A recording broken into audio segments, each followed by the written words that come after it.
I moved into the house on Pine Hollow Lane at the start of September. It was the kind of place that made people raise their eyebrows when you told them the price. Not because it was expensive, but because it wasn't. A 2-story Victorian, on the edge of a sleepy little town, surrounded by brittle pine trees and silence. For less than what I'd paid for my last 1-bedroom apartment in the city. The real estate agent had mumbled something about the previous owner passing away, and I didn't press. Death doesn't bother me. Silence doesn't bother me either. In fact, it's what I was chasing. The first few days passed like any other move. I unpacked, swept out the corners, tried to make sense of the dusty built-in cabinets and narrow staircases. The house creaked more than I expected. Every night, I'd lie in bed and listen as it popped and sighed like it was shifting around me. Old houses do that, I reminded myself. The floors were uneven in some spots. I had to wedge a book under the back leg of the couch to keep it from wobbling. It was a house with history, sure, but I liked that. It felt lived in, but by the end of the first week, I noticed something strange. It started in the upstairs hallway, a long, narrow stretch between the bedroom and the attic stairs. On the right wall, between 2 doors, was a tall window. A very old one, with cloudy glass and a wooden frame flaking white paint. It overlooked nothing, or at least, that's what I assumed. The first time I really looked through it was a rainy morning. I had just come out of the bathroom, toweling my hair, when I turned and noticed the faintest light filtering through that hallway window. I walked over, expecting to see the pine trees swaying, or maybe a foggy glimpse of the neighbor's backyard. But all I saw was grey.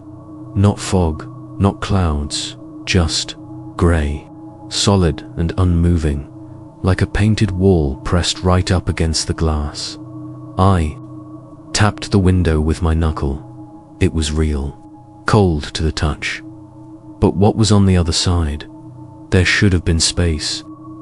The layout of the house didn't make sense if something was behind it. I went outside later that afternoon, circling the property, looking for some kind of architectural quirk, a chimney, a shed, a stairwell, but there was nothing. In fact, from the outside, there wasn't even a window where that hallway. One should have been just smooth, continuous siding. I told myself it was a quirk of the design. An old house. Maybe that part had been walled off in a renovation. Maybe someone just built a decorative window for light without it opening to the outside. But the light coming through didn't feel like daylight. It had a dull blue cast, like dawn trapped in a bottle, and it never changed. No matter the time of day, the light stayed exactly the same. Weeks passed. I tried not to think about the window. I avoided it, mostly. It gave me a strange sensation in my chest when I looked at it for too long. Not fear, exactly, but a tightness, like holding my breath underwater. Once or twice, I thought I saw movement behind the glass. Not a person, not anything so definite. Just a flicker, a shape, the faint suggestion of something on the other side. One night, I dreamed of it. I was standing in the hallway, staring at the window. The grey on the other side had turned darker, almost black, and I could see something pressing against it, not quite visible, like it was on the verge of breaking through. I couldn't move.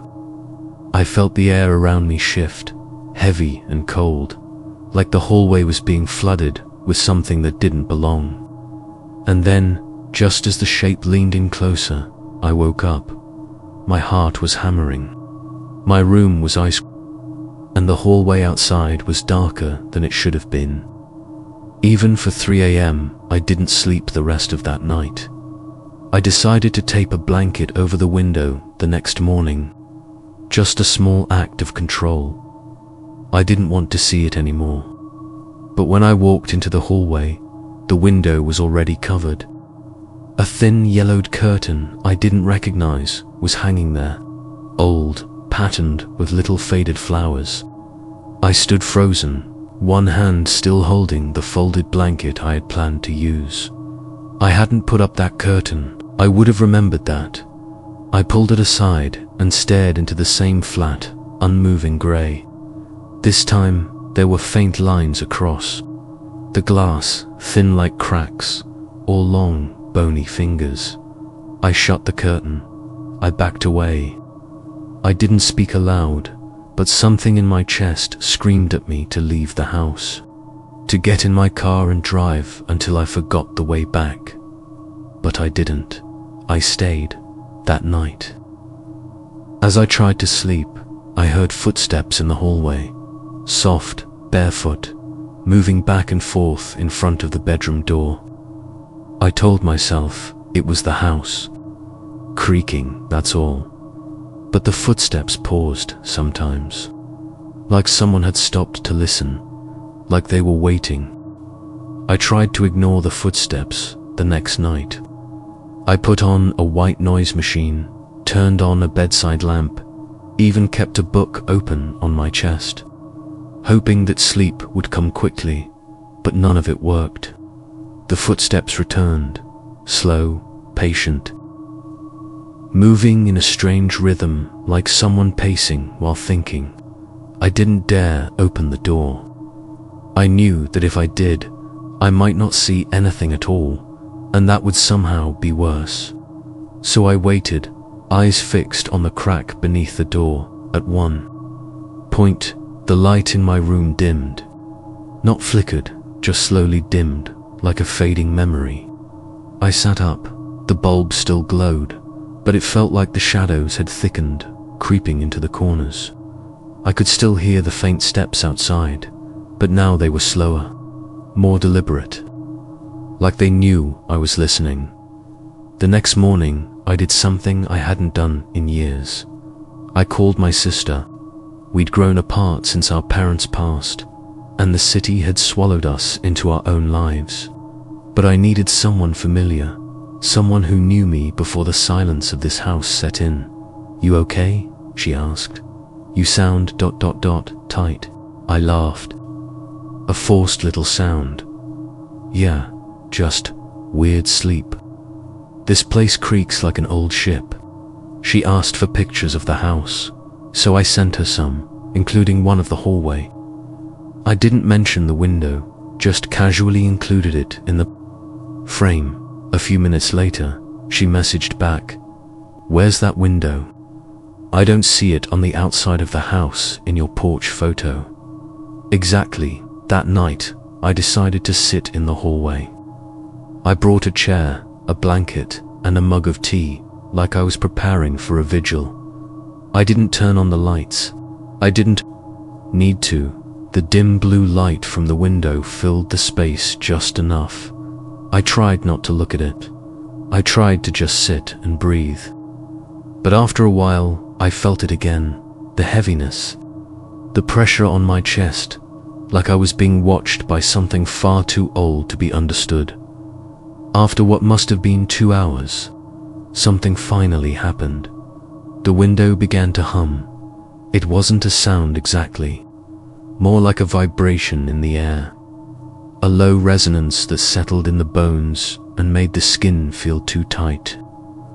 I turned slowly toward it, and that's when I saw a hand pressed against the other side of the glass. It wasn't shaped quite right. The fingers were too long, the palm too narrow. It didn't move, just stayed there, like it had always been there and I had only just noticed it. I stood. The mug slipped from my hand and cracked against the floor. The hand vanished. In its place was only grey again, dull and still. But something inside the house had changed. I could feel it, like a door had been unlocked somewhere far below me, and the house had exhaled. I slept downstairs that night, but the dreams followed me. They were fragments at first, flashes of the hallway, the blue light, the sensation of being surrounded by something just out of sight. Then they grew worse. In one, I stood at the window, and there was no glass, only an open void, and I could feel something inside reaching for me, not with hands, but with thought. It wasn't speaking in words, but I understood it anyway. You've seen me. Now I see you. After that dream, I couldn't bring myself to walk past the hallway without looking at the window. And every time I looked, something was different. One morning, there was condensation on the glass, like breath from the other side. Another evening, I noticed a small crack at the base of the frame, like it had been forced from within. And once, just once, I swear the curtain moved by itself, as though something had brushed past it. I called a contractor, hoping he'd tell me it was just bad insulation or an old draft. But when he came to inspect, he walked the entire house, checked the floor plan, went up into the attic, and finally stood in the hallway with a frown. "There's no space here for that window," he said. "Nothing behind it, just wall. Can you open it?" I asked. He gave me a look. "Why would you want to open it?" I didn't have a good answer. Still, he tried. He pried at the edges of the frame, chipped away some paint, even tried to remove part of the molding, but the window didn't budge. It was sealed, as if it had been part of the wall since the beginning, as if it wasn't a window at all, but something pretending to be. That night, I woke up to the sound of whispering, soft, slow, and in a language I didn't recognize.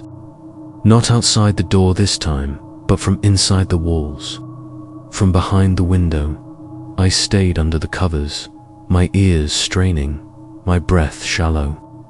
The whispering continued for what felt like hours, always just below understanding, always pulling at the edge of my thoughts like fingers combing through hair. The next morning, I noticed a small object on the hallway floor beneath the window, a key dot, old, rusted, heavy. Not from this house, I'd never seen it before. I picked it up, and the instant I did, the air around me seemed to change. Colder, more alert, and the window was no longer grey, it was black, like the inside of something that had just opened its eyes. I didn't want to hold the key, but I also couldn't let go of it. Something about its weight, the chill of it, the worn grooves pressed into the metal, felt strangely familiar, like it had been waiting for me all along. I turned it over, in my hands, again and again, until the chill seeped into my skin and settled there like a bruise. That same night, I dreamt of the hallway. Again, only this time, I wasn't standing in the hallway. I was on the other side, behind the window. It was dark, and I could see the faint blue light shining through the glass, the same light I always saw from my side. But now it was reversed. I looked out at myself, or someone like me, standing where I always stood, looking in. The key was in their hand, and I was on the other side, trapped in whatever was beyond the window. When I woke up, my hand was clenched, tight around something, the key. I don't remember falling asleep with it. The next day, I tried to shake it all off. Maybe it was stress. Maybe I was just unraveling a little in the isolation. I hadn't had a conversation with another human being. In days, the contractor had stopped answering my messages. I couldn't even bring myself to go into town. The thought of standing in a crowded grocery store, of hearing cheerful small talk and clattering carts, felt like something from another lifetime. My life had begun shrinking, narrowing, orbiting tighter and tighter around that hallway, that window, and the key. I finally decided to try it on the attic door. I had no reason to believe it would work. The attic had a simple pull-down ladder, no lock, but I had to do something. I needed to give this thing a purpose. The key didn't fit.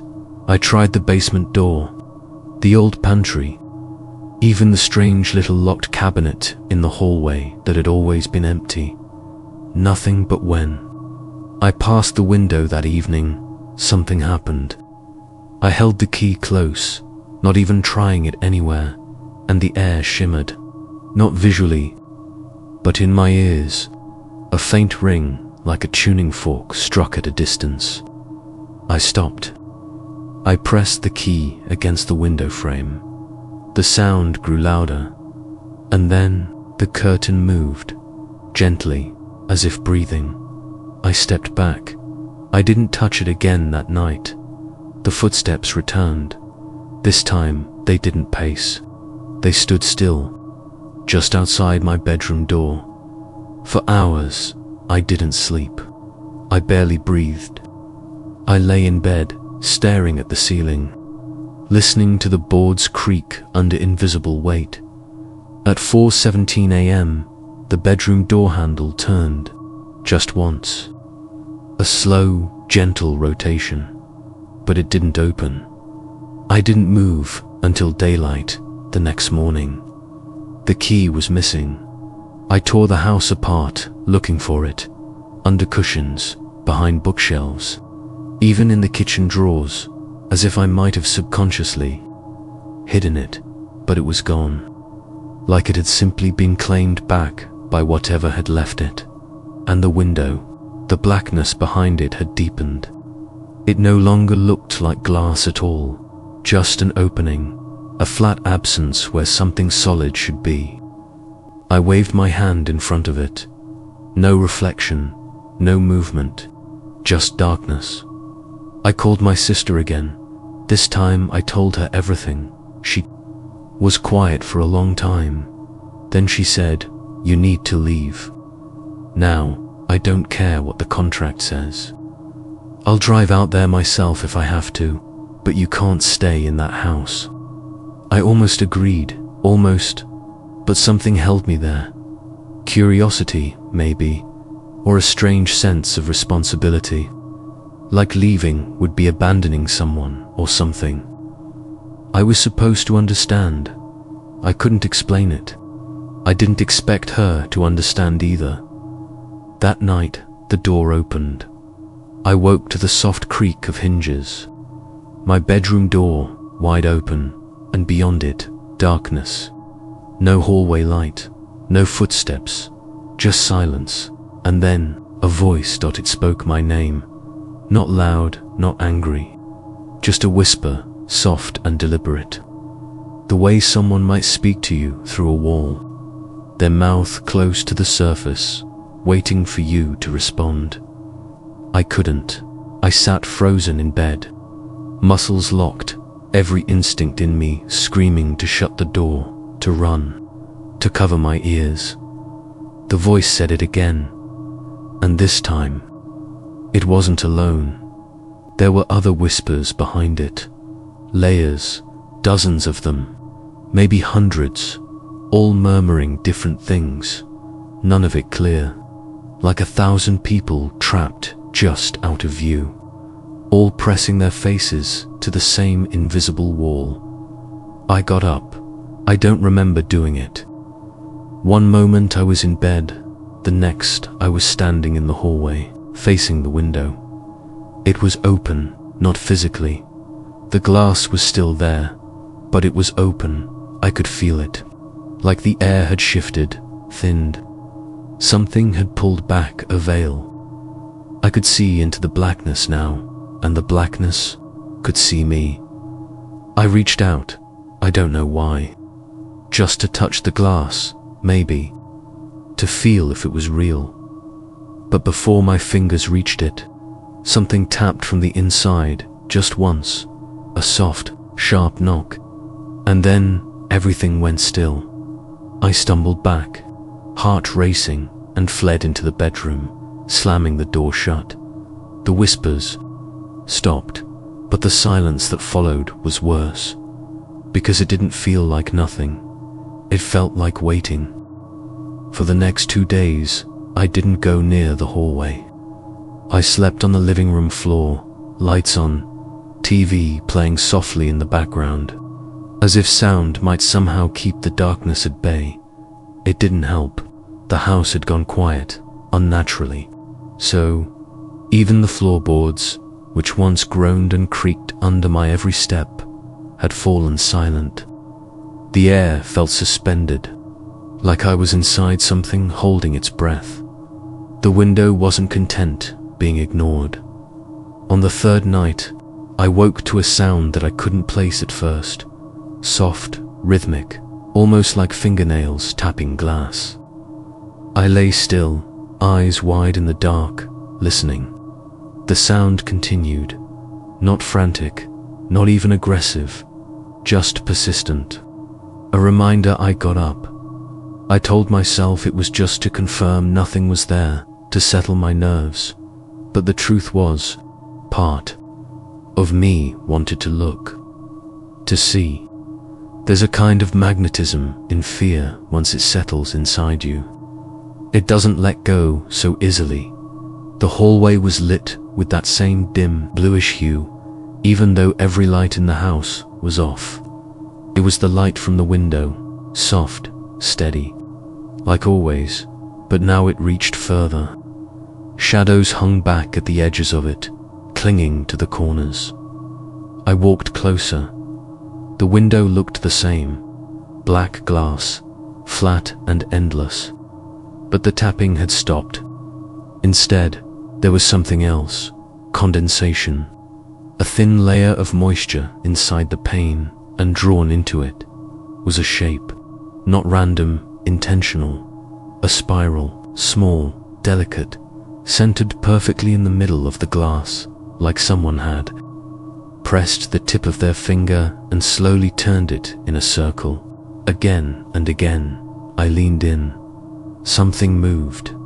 It was fast, a flicker, barely visible, but it was enough to send my heart into my throat. The spiral began to fade, like breath on a mirror evaporating. I stepped back, and that's when I realized something else. The hallway was no longer the same length. It had stretched. The space between my bedroom door and the attic stairs had elongated. I hadn't moved, but somehow the walls had shifted, pulled away from each other, like the house was unfolding a hidden limb, and the window was farther now, just out of reach. I blinked. The house snapped back. Just a trick of the mind, I told myself. Stress, fatigue. But I didn't believe it. I returned to the living room and opened the last bottle of wine I had. I drank without caring how much. I just needed to feel something. Warm, something real. But even as the alcohol dulled my nerves, I could feel it watching me. Not the window, not exactly, but whatever was behind it. I began to wonder if it had always been there, not in the house, in my life, just beyond the veil. Following, waiting, and now that I had found it, or it had found me, it wasn't willing to let go. That night, I woke to find the window in my dream again. But this time, I wasn't outside or inside. I was nowhere. There was no hallway, no house, just the window, suspended in blackness, glowing faintly. I floated toward it, not by choice. Like gravity had reversed and I was falling upward. The window grew larger, closer, until it filled my entire vision, and then I passed through it. The sensation was cold, but not temperature.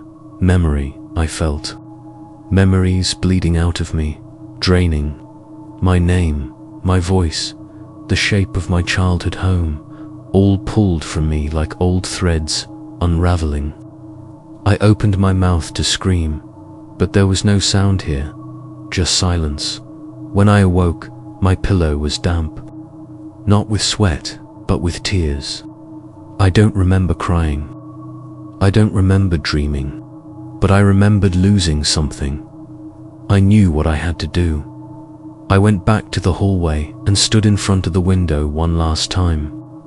I whispered my name, my full name, and the moment I did, the spiral reappeared. On the glass beneath it, a keyhole. I hadn't seen it before.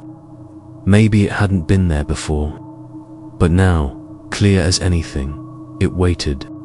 A small, rusted opening, shaped exactly like the key I had lost, or given up, without thinking. I reached into my coat pocket, the one I hadn't worn in days. The key was there. I didn't question it. I didn't dare. I stepped closer and fit the key into the lock. It turned. The sound wasn't loud. It wasn't even mechanical. It was organic, like bones slipping into socket. Like a sigh, the window opened. It didn't swing. It peeled.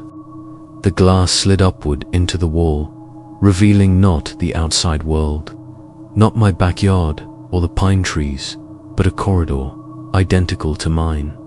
Same wallpaper, same creaky floor, same attic stairs at the far end, except everything was reversed.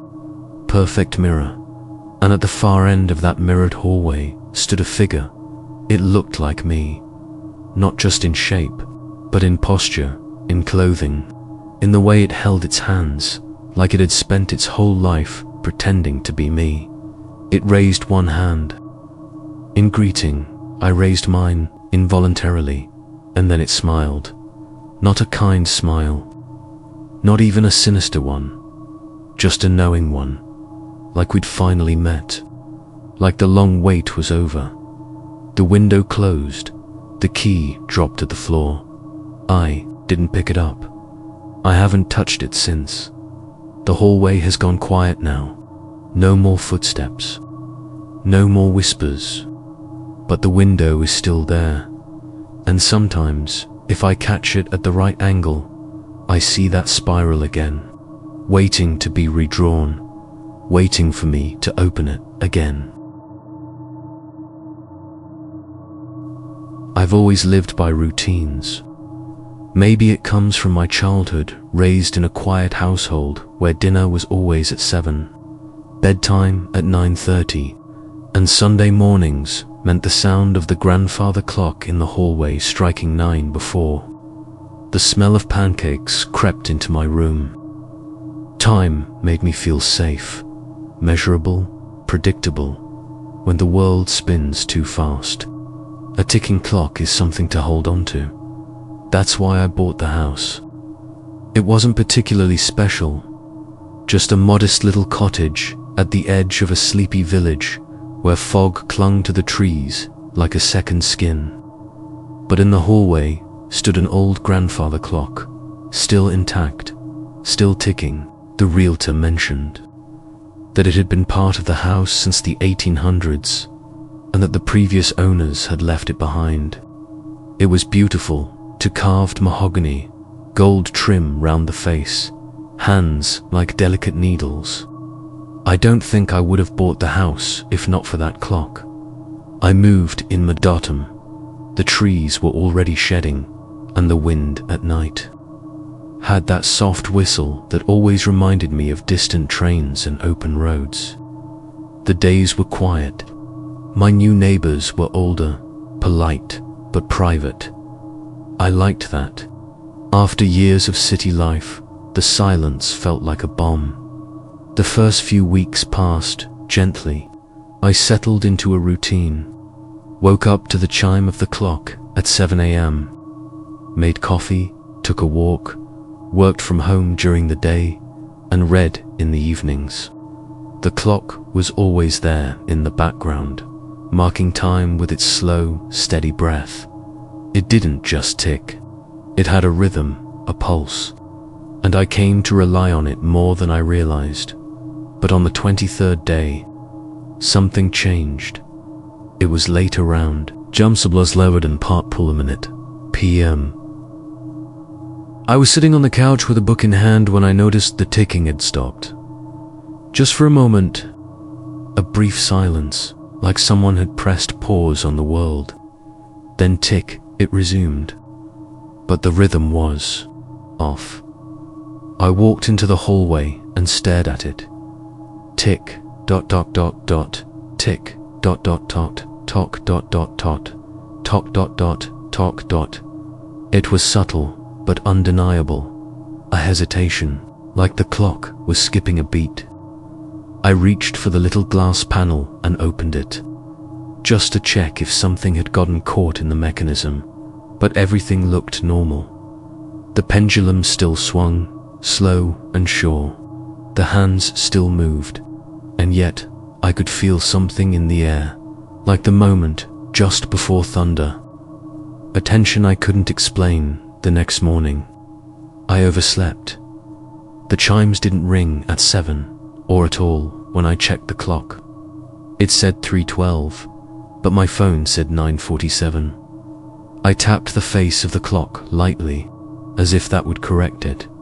Still nothing. The hands just hovered there, like they'd gotten tired of moving. I wound it manually, set it to the right time.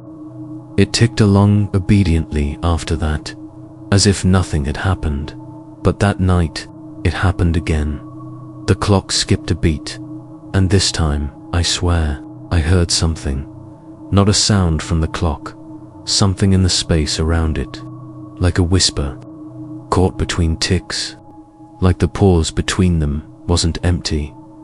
I stood in front of it for nearly 15 minutes, just watching, listening. Tick, dot dot dot dot tock, tock dot dot dot dot tock tock tock tock dot dot.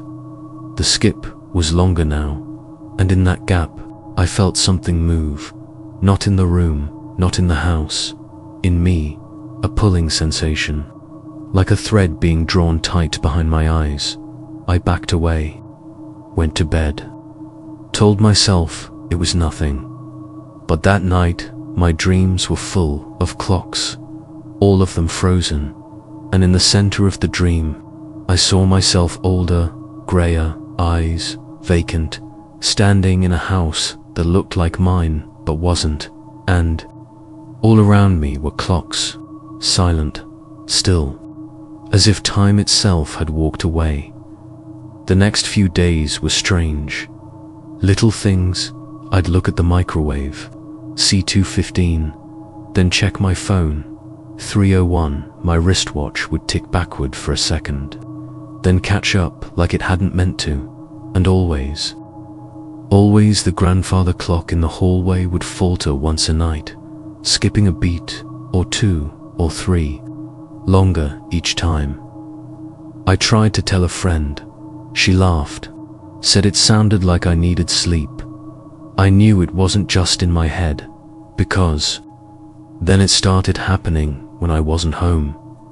I'd be out walking and I'd feel it, that pause, that strange lurch in the gut, like stepping off a curb that isn't there. The world would go quiet, just for a second. The breeze would freeze, the birds would stop. Even the leaves mid-fall seemed to hang unnaturally in the air. Then tick. Everything resumed, but I had missed something. I always felt like I'd jumped forward, lost a step, forgotten a word I hadn't said. The clock was doing something to me, or the house was I. Didn't know which, and I was beginning to fear what might happen if it skipped for too long. I began writing things down, not just times, but sensations. What I was doing when the clock skipped, what I felt during the skips. I kept a little notebook with me at all times, even took it to bed. It was the only way I could prove to myself that it wasn't just in my imagination, that something was truly shifting around me. Little by little. November 4th, 10:18 p.m. Clock skipped twice, felt lightheaded. Room temperature dropped. November 6th, 3:02 p.m. Microwave said 3:01 for 4 straight minutes. November 8th, 7 a.m. Woke up before the chimes. Clock was 6:48. Phone said 7:14. The entries went on. Small inconsistencies, patterns. But it wasn't just time slipping. Anymore, it was memory. I started forgetting things. Names of people I'd known for years, where I'd left items moments earlier. I'd be mid-sentence and suddenly lose the thread, blinking like I'd just been dropped into the middle of someone else's conversation. At first, it only happened during or right after the skips. But then, it began happening even when the clock was silent. That's when I started hearing the ticking in other rooms. I'd be standing in the kitchen, no clocks in sight, and hear it. That slow, metronomic sound. Tick, tock, tick. Faint, like it was coming from inside the walls, or deep underground. I'd turn my head, follow the sound, but it always led back to the hallway, always to that grandfather clock. I once stood outside on the porch, trying to breathe, to ground myself. And there it was again, tick, tock, right behind me, but the hallway was empty.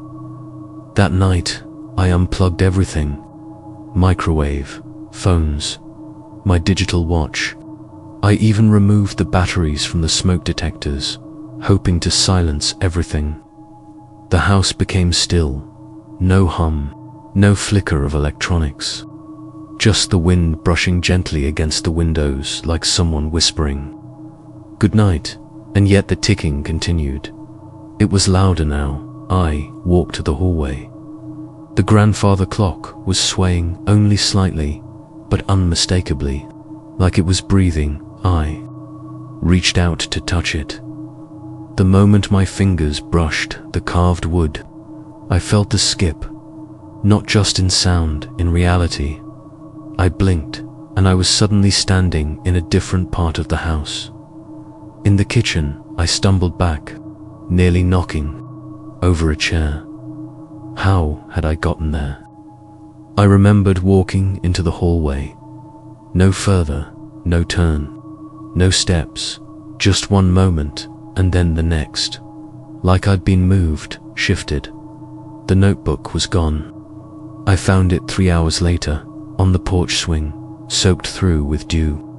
I hadn't been outside. At least, I don't think I had. But my bare footprints trailed down the front steps. That was the first time I locked my bedroom door. It didn't help. At 3:13 a.m., I woke to a chime. The grandfather clock only chimes on the hour. Always had. But this was just one chime. Short, sharp, like a single knock. I sat up. The ticking had stopped again, but the house didn't feel still. It felt like it was watching, like something in the walls was listening to see what I'd do next. I sat in bed for what felt like hours, though the sky outside stayed black. No light came, no birds, no cars on the distant road. The town was silent, and then the clock started ticking again. Backwards, tick, tock, reversed. I opened the door to the hallway, and sure enough, the second hand was circling counterclockwise. The chimes at the top were gently vibrating, as if resisting some unseen force. The pendulum swayed the wrong way, like gravity itself had bent in protest. I reached for my phone to record it, and realized the date had changed. It was yesterday, the wrong date. The weather app said cloudy, but outside, the sky was crystal clear. I checked my email. All unread messages from that day were gone. Calls erased. It was like the world had blinked, and I'd fallen into its memory instead of its present. And I knew then the clock wasn't just measuring time, it was revising it.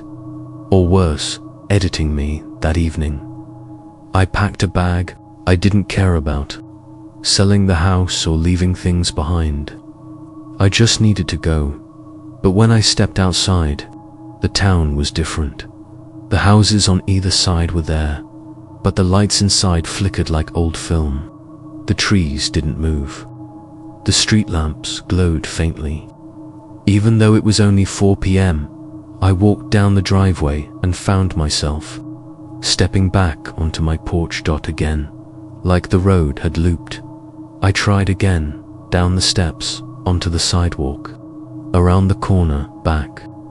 To my porch, the clock struck 5. I screamed. The sound died in my throat. No neighbors, no birds, no wind, just the sound of ticking now behind me, now inside me. I stepped back into the house. It was the only direction left, and the clock had stopped again, mid-swing, frozen between ticks. I stood in front of it and stared at my reflection in the glass face. But it wasn't my reflection. Not exactly. It looked like me, but older, eyes tired, skin sallow, clothes slightly unfamiliar, like a version of me from some future I hadn't lived yet.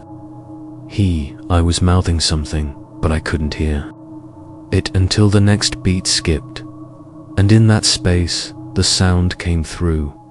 Just one word, remember? I didn't sleep that night.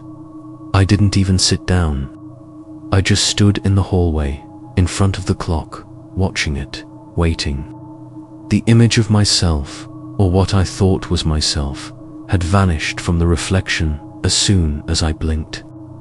Now the face showed only the time, frozen at 5 o'clock, the hands unmoving, the pendulum still.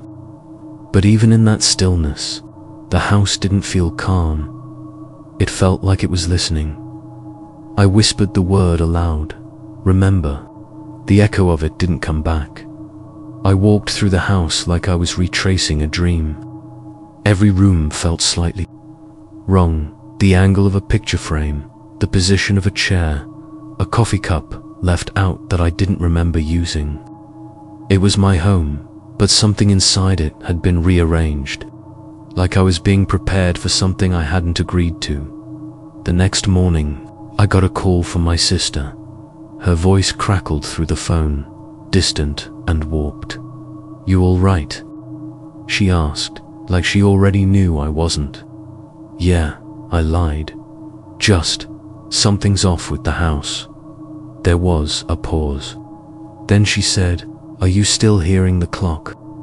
That froze me. "I never told you about that," I said slowly. Another pause. "Then, you did. A week ago, or maybe, you will." The line went dead. I stared at the screen, heart pounding. Tried calling her back, but the number was no longer in my call log. Like the conversation had never happened. The notebook was gone again. I found it buried under the floor mat by the front door, as if it had tried to leave with me. Inside, the handwriting wasn't all mine. Some entries were in a script slightly slanted to the left. Words written in unfamiliar turns of phrase. One read, "He thinks the day is Tuesday." It isn't. It hasn't been Tuesday in a very long time. Another, "He stood in front of the clock for hours today. He doesn't know he's already done it." Again, and one more, scribbled hastily across a corner of the page. "It remembers more than you do." I dropped the notebook. I didn't want to know what else it said. That evening, as dusk settled and the shadows began creeping along the corners of the house like spilled ink, the clock ticked again. Just once, a single deliberate click, and the house shifted. It was small but perceptible. A tilt in the floor, a hush in the walls, a hum beneath the floorboards, like the house itself had taken a breath. I stood in the center of the hallway, holding my own breath, waiting. The ticking resumed.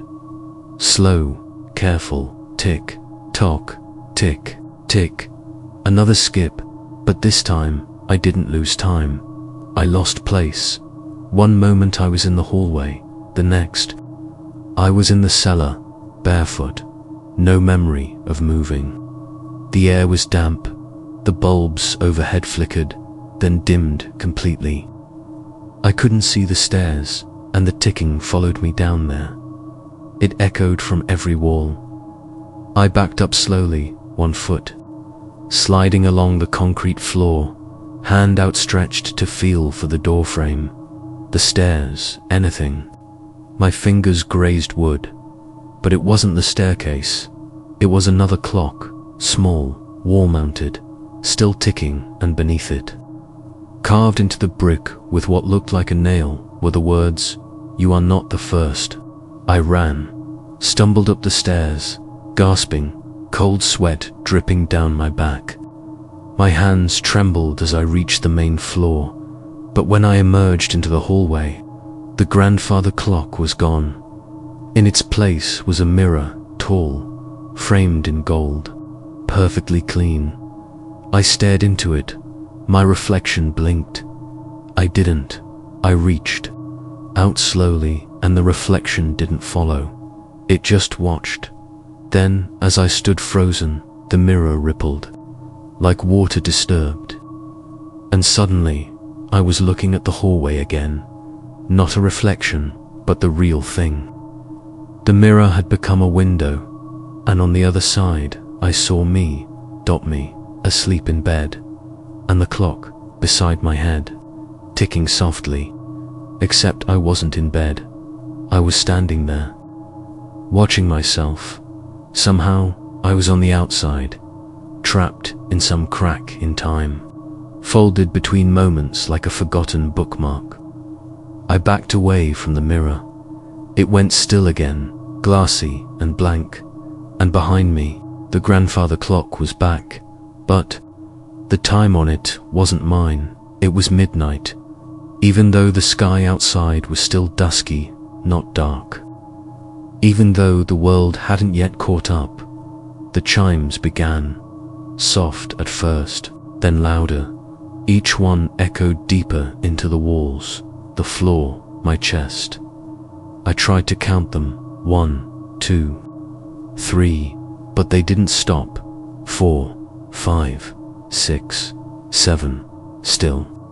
They rang. 8, 9, 10, louder, closer, vibrating the air. 11, 12, then silence. The pendulum swung once and stopped. I stood there in the stillness, shaking.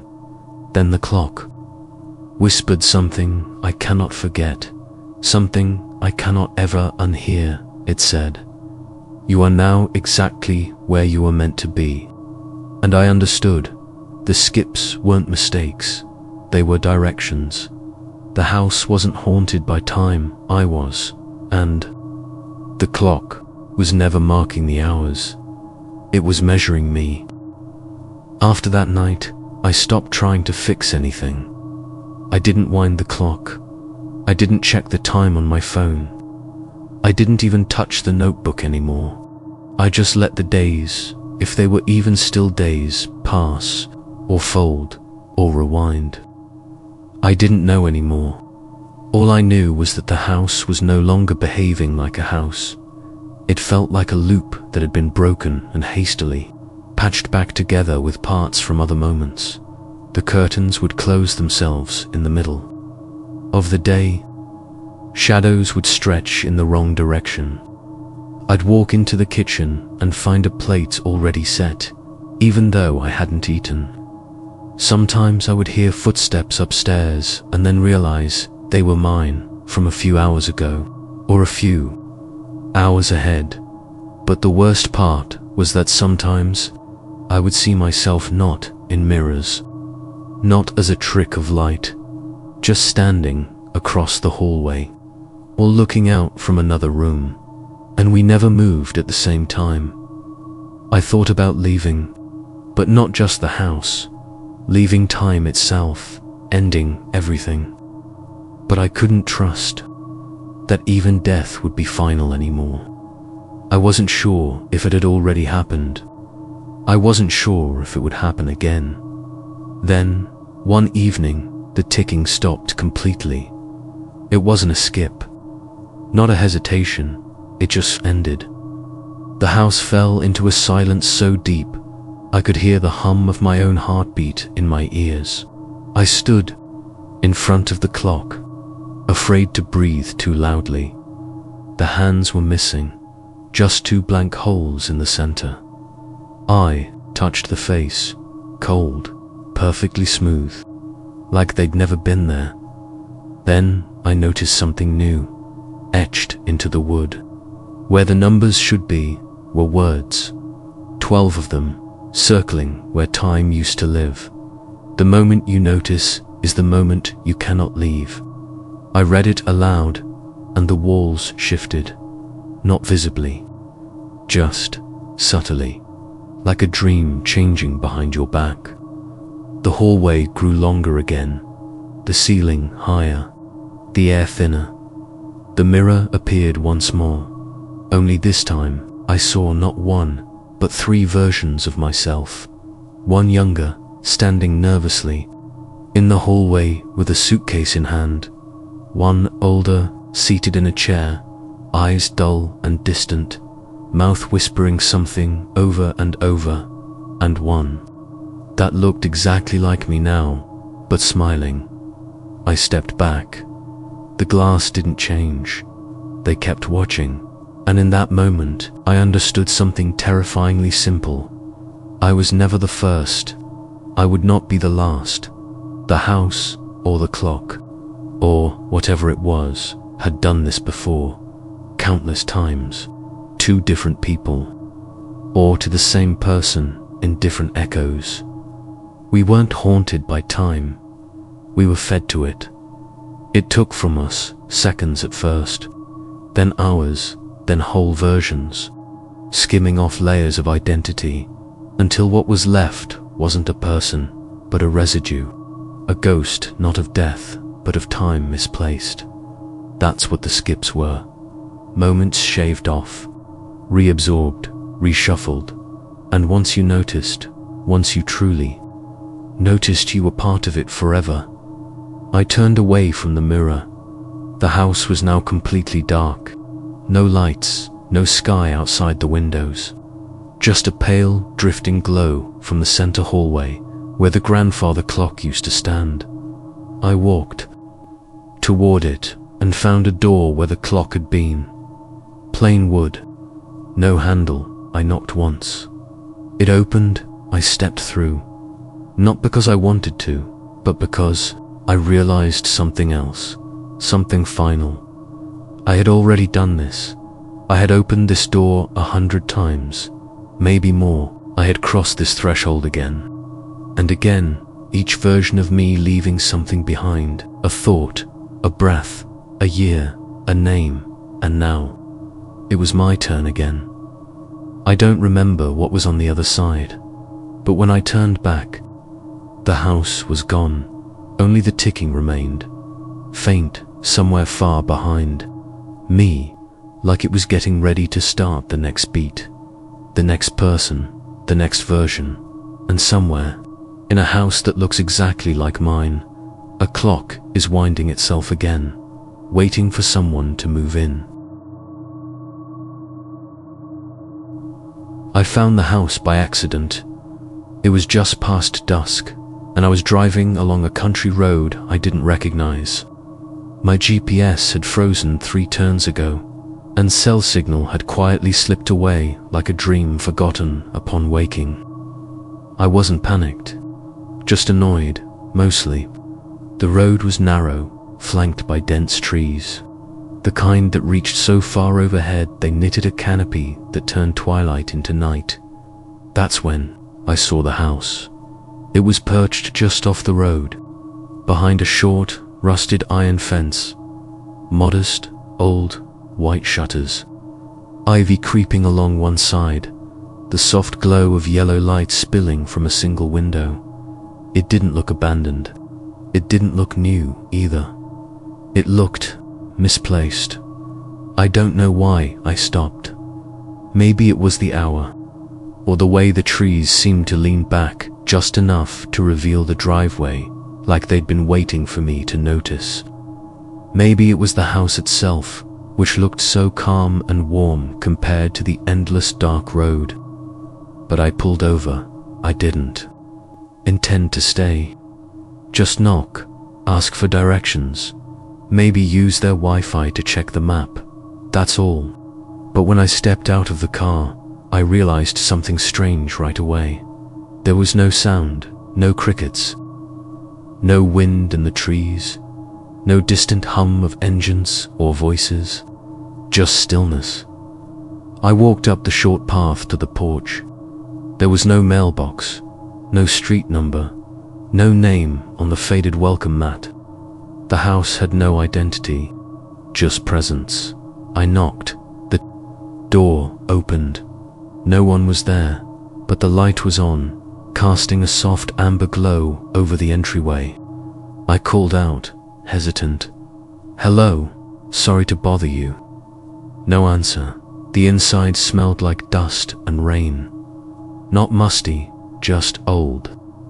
Like a room that had been closed for a long time and had just recently exhaled. I stepped inside.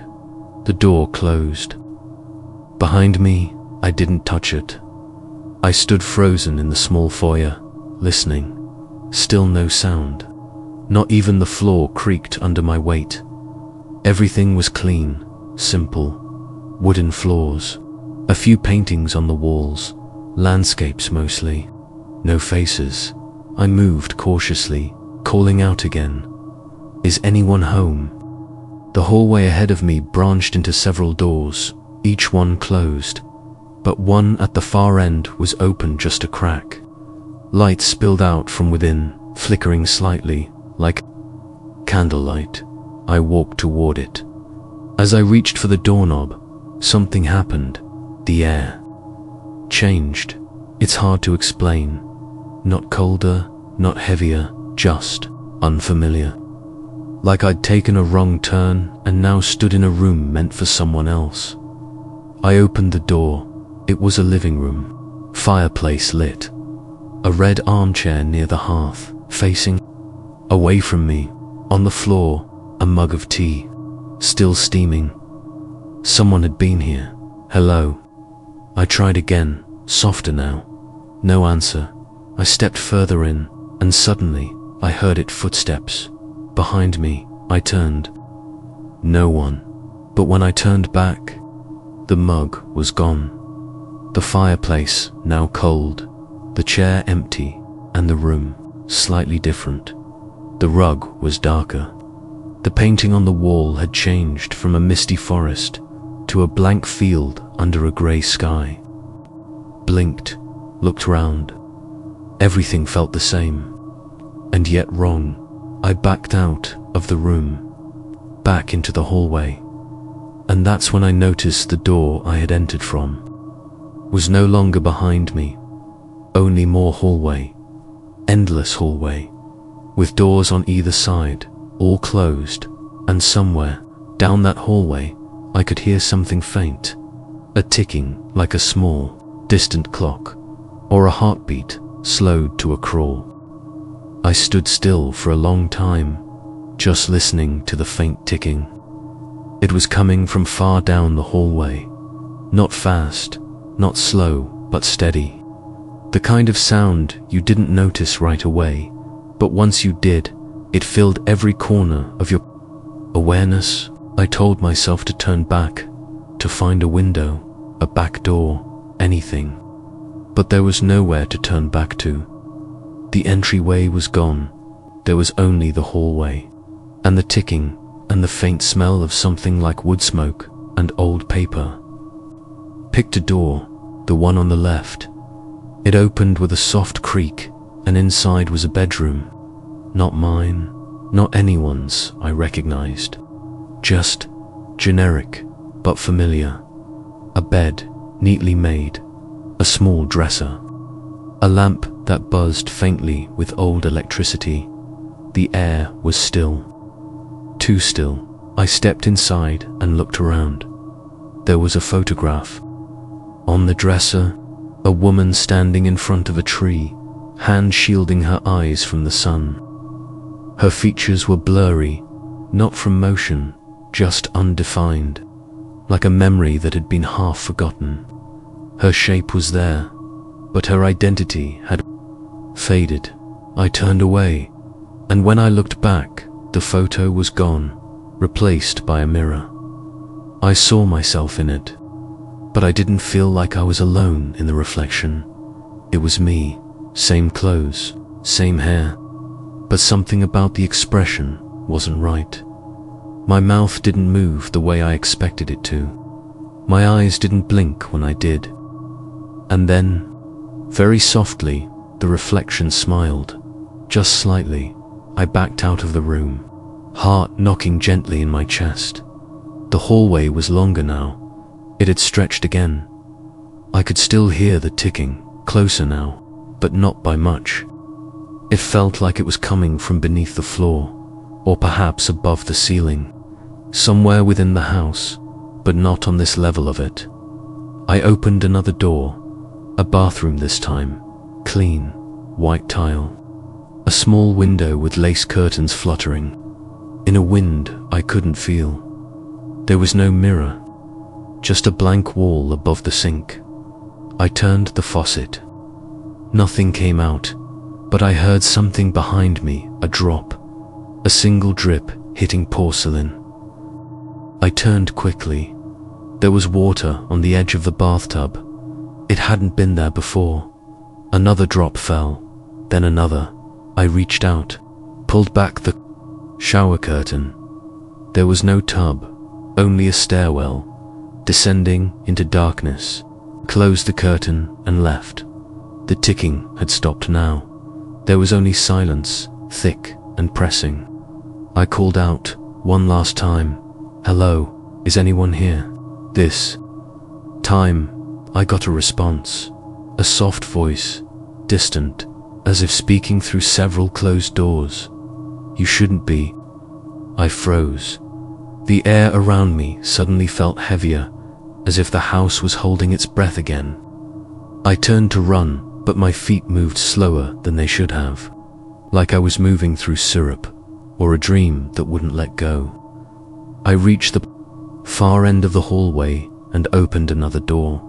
The same bedroom as before, same photograph, only now, the woman's face was gone completely, erased, and there was a note on the bed, old paper.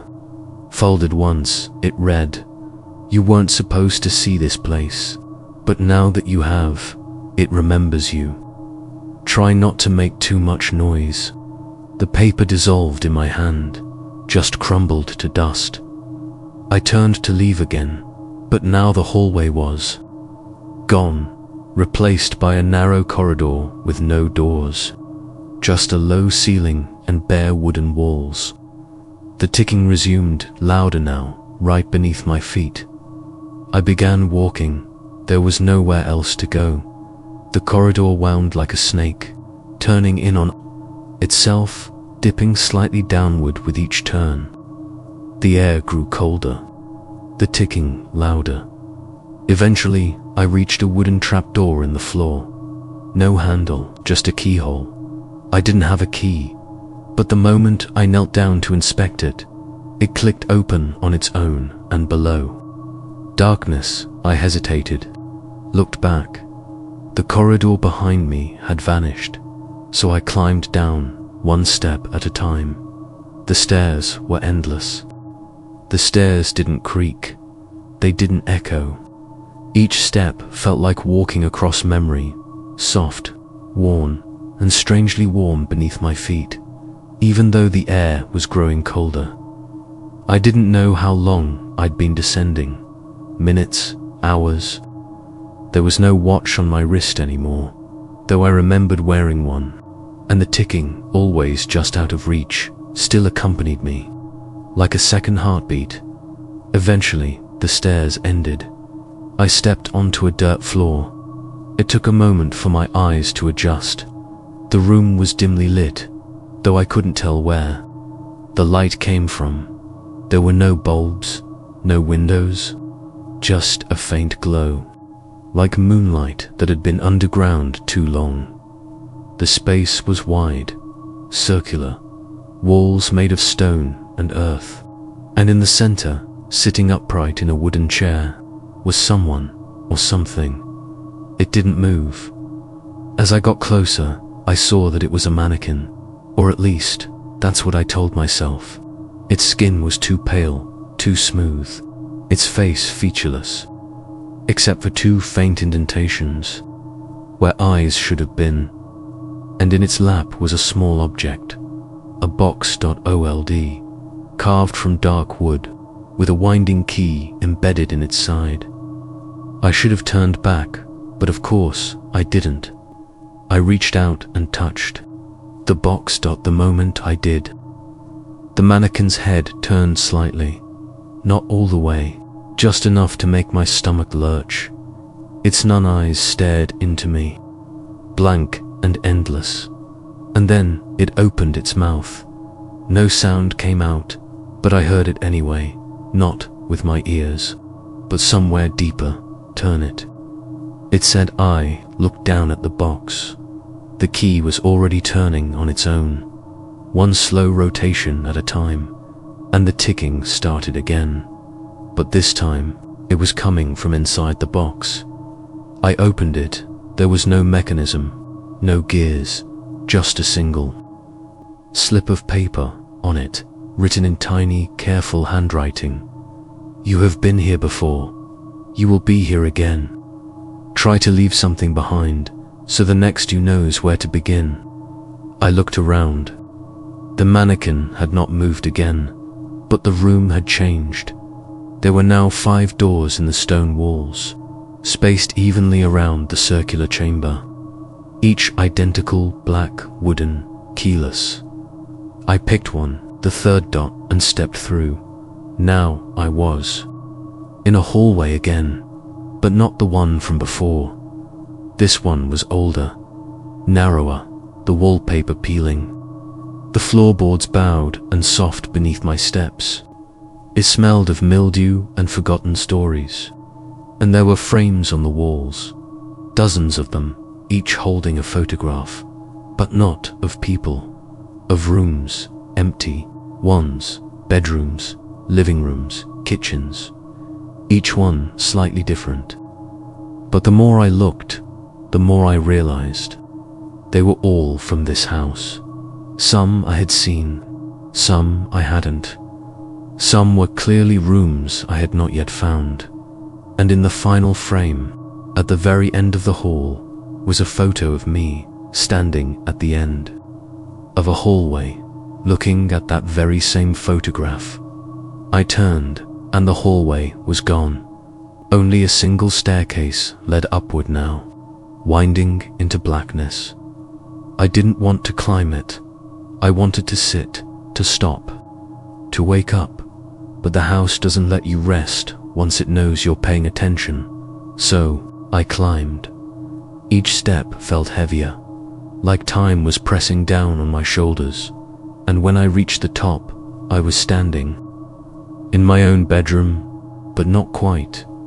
The walls were a little too clean, the books on the shelf slightly out of order, the bed unmade in a way I never left it, and my phone, sitting on the nightstand, displayed a date I didn't recognize. February 19th. I had moved into the house in October. I picked up the phone.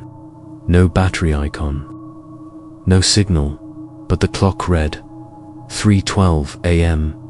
and the ticking was everywhere, coming from the closet, the ceiling, the floorboards, the mirror. I stepped to the window, heart pounding in that slow, trapped way you feel in dreams. Outside was the house, another version of it sitting across the street, identical, and in one of its upstairs windows, I saw someone looking out, looking straight at me. I blinked, and they raised their hand. I stepped back, and suddenly the ticking stopped. The silence that followed the ticking was worse than the sound itself. It was too complete, as if the house had exhaled and decided not to breathe in again. I stayed by the window, frozen. The figure in the opposite house, the version of this, house remained still, watching. The curtains didn't move. The glass didn't reflect. Just the soft glow from a window lit too dimly to explain how clearly I could see the shape inside. Raised my hand slowly. The figure did the same, not mirrored, synced like we were two versions of the same thing, acting from different instructions written long ago. I turned from the window. The room was unchanged.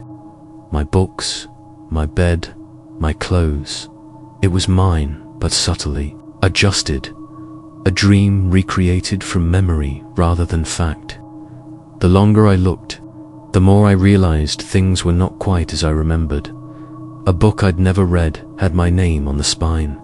My pillow was embroidered with the wrong initials. The closet door was slightly open. I approached it cautiously.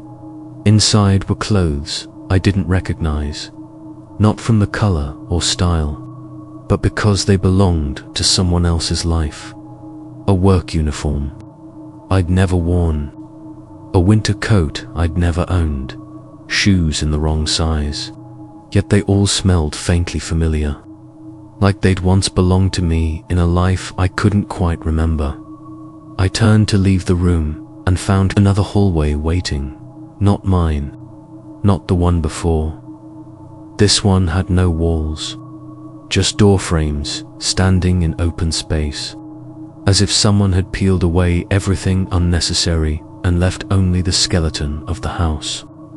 Beyond each frame was a different version of the same hallway, shorter, longer, carpeted, wooden, faded or new, all connected by empty space that stretched out in every direction. Like a night without stars, I stepped through one frame and found myself at the front door, the original one. The same old iron fence outside, the sky still purple with that permanent twilight. But now I hesitated. I reached for the knob, touched it, cold, familiar. Then a voice spoke behind me. If you leave now, it will all start over. I turned. No one was there. Only a mirror leaning gently against the wall, where a coat rack used to be. In the mirror was the house, but not this one. Not quite. A hallway stretched behind my reflection, but it wasn't where I stood. It looked like a memory or a warning. I didn't speak. I only waited. And slowly, the reflection walked forward. It stepped to the edge of the glass and whispered one word, "Stay." The front door opened on its own. Beyond it, the road was gone. Only trees. Fog, the deep blue hush of somewhere between. I stepped outside.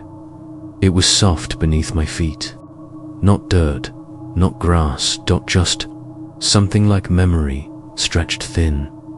The house stood behind me, but when I turned to look again, it wasn't there. Only that distant ticking, still faint, still waiting, still alive. I stood in the nothingness, holding no phone, no keys, no memories, just the soft knowledge that I had been chosen to remember this part. And maybe, if someone else ever found the house, I would be the voice behind the door, the ticking under the floor, the figure in the window. Across the street, the version of someone who once tried to leave and never truly did. The first time I heard it, I thought it was the wind, just a faint, rhythmic brushing like leaves against a window, or the sound of a distant voice too soft to understand. It was late. I'd moved into the house only a few days earlier, a small rental on the edge of town. Cheap, unfurnished, quiet. The kind of place you pick not because you love it, but because it doesn't ask much of you. At night, the house settled loudly, pipes knocking, floorboards shifting under their own weight. None of it felt unusual, until the fourth night, when I started hearing the whisper. It wasn't in the hallway or the kitchen. It came from the spare room, the one I never used. It was small, too small for a bedroom, maybe once meant for storage or a child's playroom. I'd kept the door shut since I moved in. There was nothing in there but bare wooden walls, a single cracked window, and a nail in the center of the floor where something once hung or was bolted down. I had no reason to go in, and yet each night, around the same time, 2:47 a.m., I'd hear it, soft, intentional, like someone speaking through the wall in another language, just beyond understanding at first. I thought I was imagining it, a trick of sleeplessness, the wind curling round the eaves. But then, one night, I sat in bed with my eyes closed and listened. It wasn't the wind. The whisper had rhythm. It stopped, paused, continued. A pattern. Sometimes it was closer to the floor, other times up near the ceiling, like the voice was moving, like it was pacing the walls from the inside. I tried to ignore it, turned on fans, white noise machines, music, but the whisper always returned, even louder, now clearer.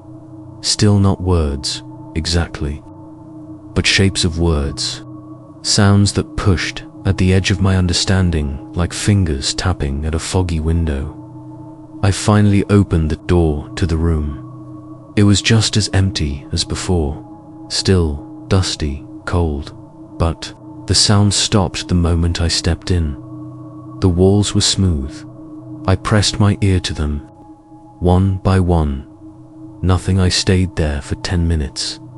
Silence, but the moment I closed the door and turned back down the hall, it started again, whispering, urgent. That night, I didn't sleep, and when the sun came up, I saw something new. There were marks on the wall in the hallway, small ones, faint scratches, no longer than a fingernail, arranged in irregular lines. I hadn't seen them before, and I didn't know how long they'd been there. I tried to scrub one off with a cloth. It didn't fade. It wasn't on the surface. It was etched into the paint. That evening, I returned to the spare room before the whispers could start. This time, I sat down in the center of the floor, and I waited. It was nearly 3 a.m. when I finally heard it. Not behind the walls, not above me, but directly underneath, a slow, gentle scratching, as if someone were dragging a fingertip along the underside of the floorboards. I pressed my palm down. The floor was warm. I don't know why, I whispered back. Maybe I wanted to understand.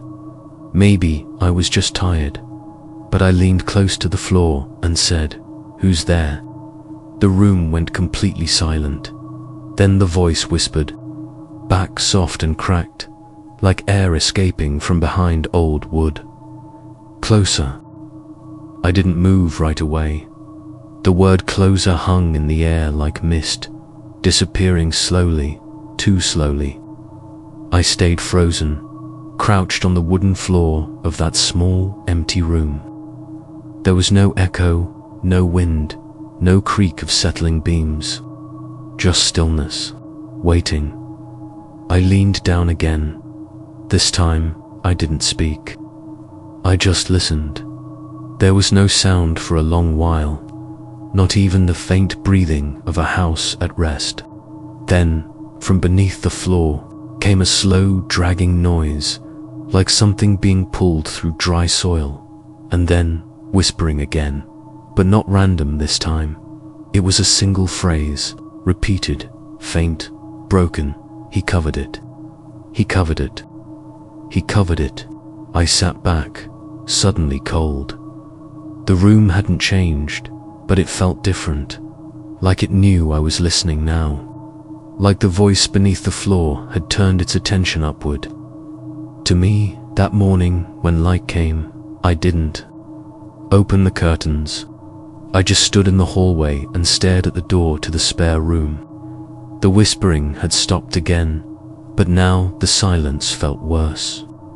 Like something held its breath just behind the walls. I noticed the scratch. Marks had spread. They were now along the baseboards, smaller, almost like notches, some grouped close. Together, others spaced apart like sentences. I spent the next few days avoiding the room entirely. I slept on the couch, ate in silence, left music on but never loud, always soft, like I didn't want to disturb whatever was listening. On the 5th day, I woke to find the spare room door open. I hadn't left it that way, and I was certain I'd locked it. I stood at the threshold, staring into the dark. The window was open now, the curtains swaying just slightly.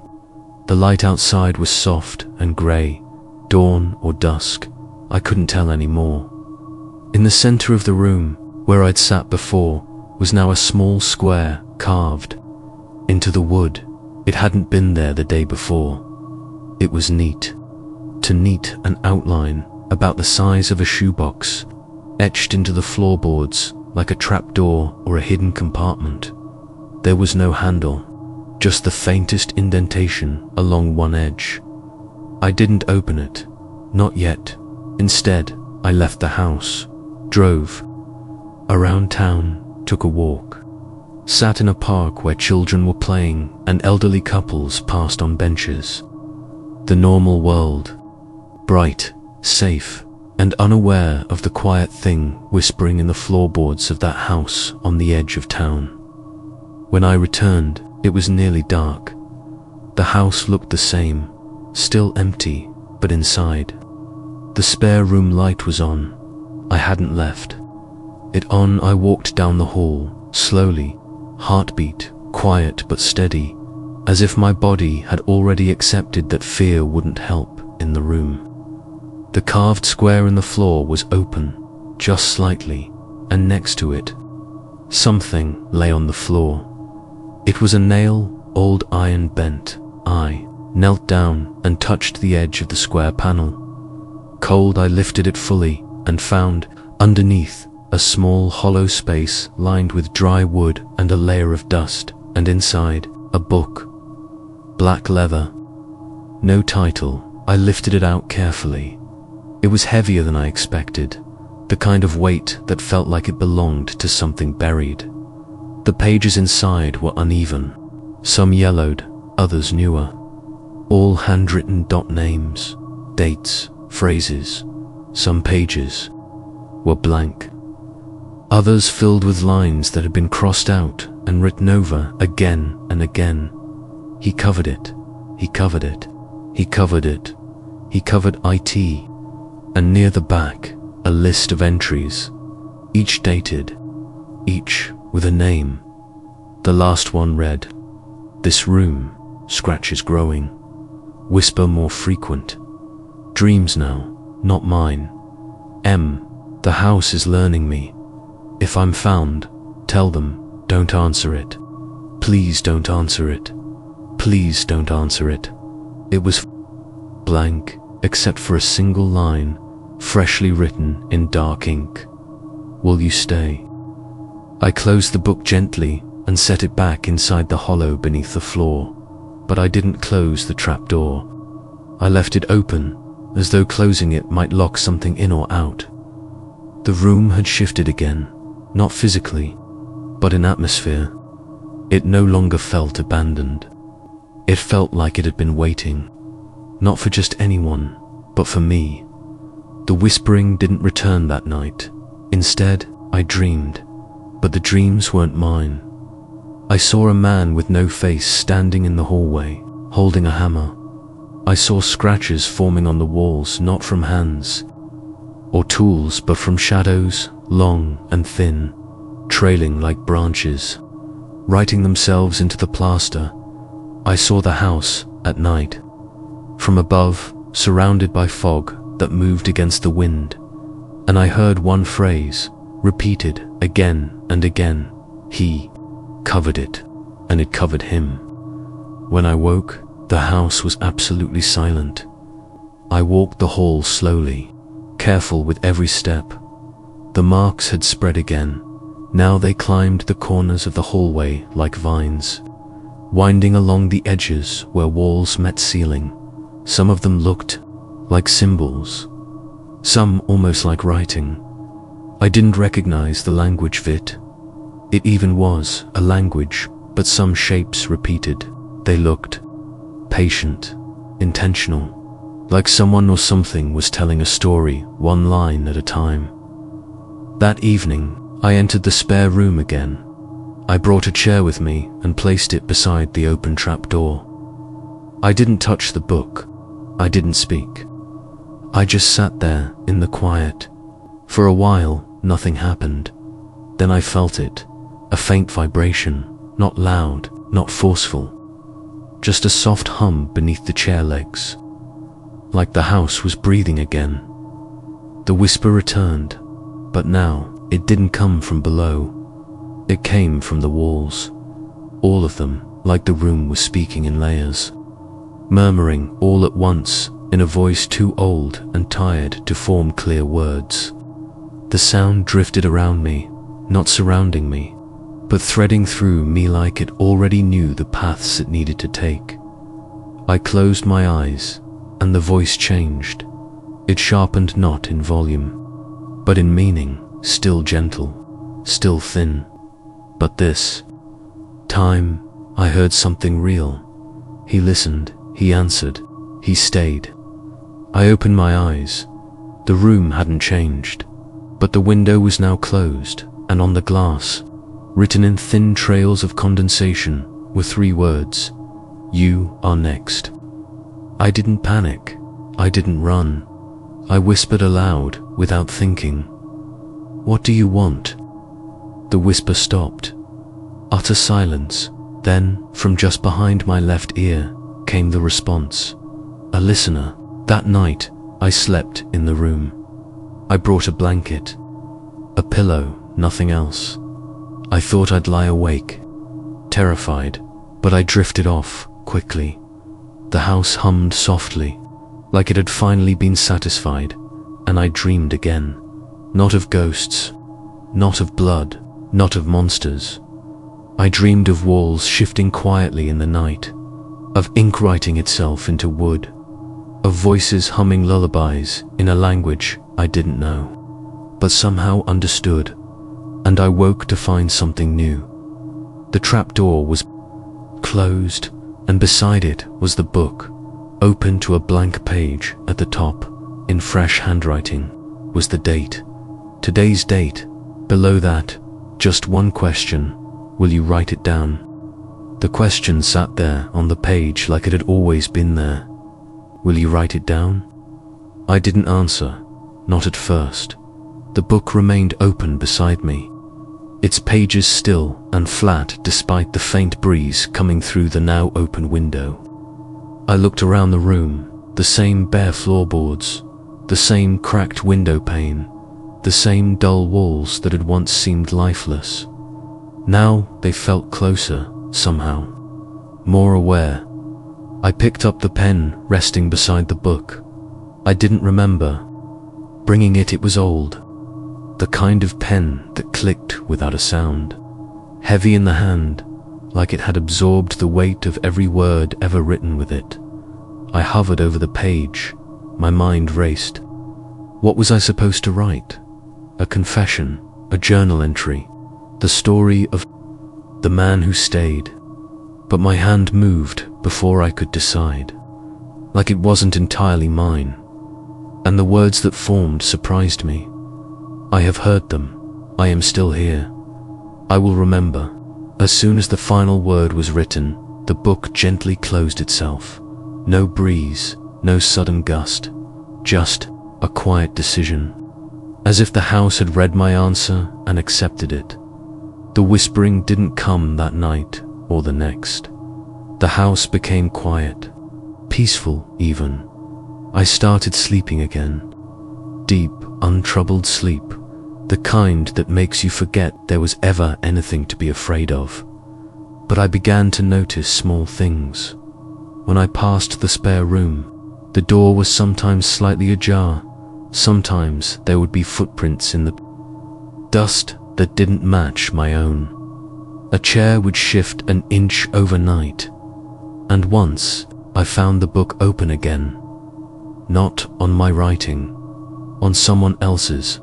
Different, handwriting, smoother, neater. And the page was dated. 5 years from now, it read. The room was quiet again. The words still whisper when you listen, but now they're different. They ask instead of answer, and they wait. For me, I closed the book and tucked it away beneath the floorboards once more. I could have left the house, moved out, walked away. But I didn't. Something about it had changed me. It wasn't haunted in the way I once feared. It was listening, and more than that, it remembered. Each whisper, each scratch, each dream. It was building something, a kind of map made of stories woven through the walls and floors and windows. It didn't want to scare anyone. It wanted to preserve them, to record the presence of those who passed through, to ensure no one was ever fully forgotten. I stopped hearing the whispers after a while, but I still felt them in the quiet hum of the floor beneath my feet, in the way the curtains sometimes stirred when there was no wind, in the way the spare room never quite stayed empty, even when nothing was inside it. I began writing every night, not for anyone else, just for the house. Small things, thoughts, feelings, dreams.